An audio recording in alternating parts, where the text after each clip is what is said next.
السلام عليكم عزنا. وعليكم بمثل اخويا عزنا. وراني جيت قصد كلامين والمقصود هو الله رب العالمين.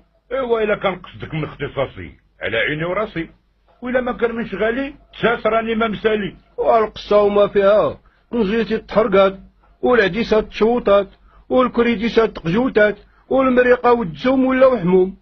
شكون هاد الحلوف ولد الحلوفه اللي يتمكفات المشقوفه؟ داك اللي تيقولوا ليه المعلم كبور الحياله. المعلم كبور الحياله؟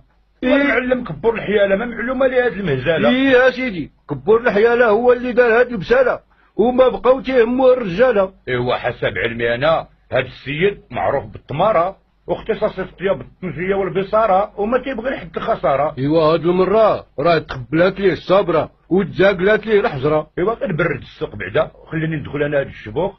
دابا غادي نستدعيه ونشوف اش كان داهيه حتى دار هاد الكعيه. الله يكرمك من فضلو اسيدي لامين. اسيدي لامين راني صاوب الدوسي لهاد الطنجيه باش ندعم القضيه ونسهل عليك المأموريه. ما كاين باس ما كاين باس، ارا نشوف داك الدوسي باش نحدد ليه البروسي.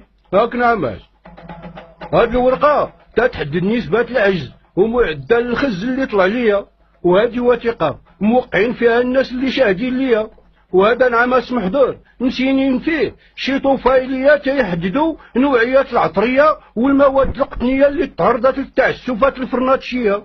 واللي شاف هاد الدوسي غادي يقول انت اللي محروق ماشي الطنجيه. وما كذبتيش يا السلامي، هو حرق الطنجيه وانا تسدوا ليا عينيا وريوقي سالوا ليا ومصارني تيحتجوا عليا. يقول لي بعدا مالك شدك الرعده؟ راه شواليا الكبده وقتلني بالغدا وحرمني من الغدا ويعذب المعده، هذا علاش شاداني الرعده؟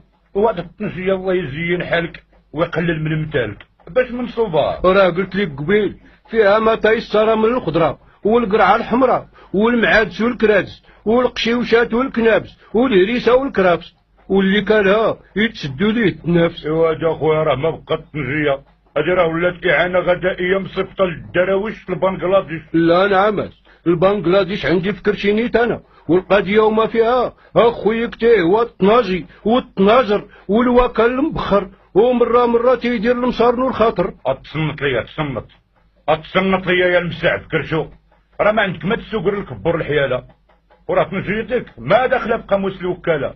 ولا بغيتي كلام المعقول راه ما عمر الطنجيه كان فيها العدس والبلول المهبول. هادي راه اهانه للطنجيه وما ليها، واللي ما تيفهم شي حاجه ما يقرب ليها. واش سمعتي يا بهباله؟ راه الطنجيه المعشقه ما ينصبها من... شكرا على المشاهدة، ولا تنسوا الاعجاب بالفيديو والاشتراك بالقناة.